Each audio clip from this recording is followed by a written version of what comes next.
కర్కాటక రాశి వారు మహాలయాల అమావాస్య సందర్భంగా ఎలాంటి విధి విధానాలు పాటించాలి, గతించిన వారి యొక్క ఆశీస్సులు ఎలా పొందాలో ఈ వీడియోలో సవివరంగా సంపూర్ణంగా తెలుసుకుందాం. కర్కాటక రాశిలో ఏ ఏ నక్షత్రాలు వస్తాయనగా పునర్వసు నక్షత్రంలోని చివరి పాదమైన 4వ పాదము, పుష్యమీ నక్షత్రంలోని 4 పాదాలు, ఆశ్లేష నక్షత్రంలో 4 పాదాలు కలిపితే కర్కాటక రాశి. చాలామందికి పుట్టినటువంటి కాల సమయంలో డేటా బర్తులు లేనటువంటి కారణం వలన పేరు యొక్క మొదటి అక్షరాన్ని అనుసరిస్తూ ఆ రాశిని తెలుసుకునే ప్రయత్నం చేద్దాం. హీ, హూ, హే, హో, డా, డి, డు, డే, డో అక్షరాల వారందరూ కూడా కర్కాటక రాశి జాతకులే. కర్కాటక రాశి యొక్క అధిపతి చంద్రభగవానుడు కనుక బుధవారం ఉత్తర హస్తా నక్షత్ర సందర్భంగా మహాలయాల అమావాస్య రావడం వలన వీలైనంత వరకు పితృదేవతలను స్మరించడం, వారికి దర్భలు నల్ల నువ్వులతో పాటి తెలుపు వస్త్రాలను బ్రాహ్మణుడికి దానం ఇవ్వడం కానీ, ఒక దోషుడు బియ్యాన్ని పెద్దవారికి నమస్కారం చేసుకొని గోమాతకు ఆహారంగా ఏర్పాటు చేయడం కానీ, అలాగనే పక్షులకు ధాన్యం చల్లడం కానీ, కాకులకు ఆహారం వండి పెట్టడం వలన ఈ యొక్క కర్కాటక రాశి వారికి మనశ్శాంతి, ఆయుర్వృద్ధి, జ్ఞానవృద్ధి, ఐశ్వర్య సంపద కర్కాటక రాశి వారి సొంతమయ్యే పరిస్థితి ఉంటుంది.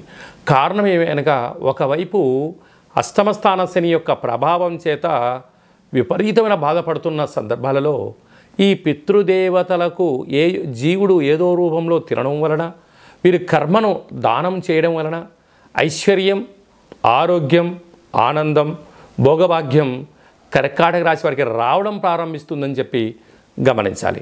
అలాగా వీరికి తృతీయంలో బుధాదిత్య రాజయోగం కారణం వల్ల, అక్కడే కేతు సంచారం చేయడం వల్ల ఏదైనా ఒక పని చేసేటప్పుడు మీ సిక్స్ సెన్స్ అంటే భవిష్యత్తును దృష్టిలో పెట్టుకొని గతంలో ఏం జరిగింది, ఏం జరుగుతుంది, ఏం జరగబోతుంది అనేటువంటిది దృష్టిలో ఉంచుకొని చేయగలిగితే మీకు అద్భుతమైన మంచి ఫలితం ఉంటుంది. అలాగే అష్టమ స్థానంలో శని యొక్క ప్రభావము తీవ్రంగా ఉండడం వలన, భాగ్యంలో రాహు సంచార స్థితి ఉండడం వలన ప్రేమికులు, భార్యాభర్తలు వీలైనంత వరకు అన్నదమ్ములతో, అక్కా చెల్లెలతో విభేదాలకు ఇది సరైన సమయం కాదు అని చెప్పి గమనించాలి. లాభస్థానంలో గురువు ఉండడం వలన ఇది మీకు చాలా మంచి కాలము. మౌనం, ధ్యానం, ఏకాగ్రత, దానము, సత్సంగము, పారాయణము, ఆసనాలు మనశ్శాంతిని కలిగిస్తాయి.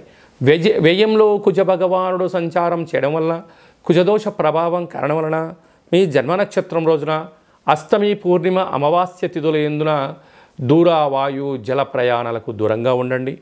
యంత్రాలతో, ఆయుధాలతో దయచేసి చెలగాటమాడవద్దు. ప్రమాదాలు పొంచి ఉన్నాయి.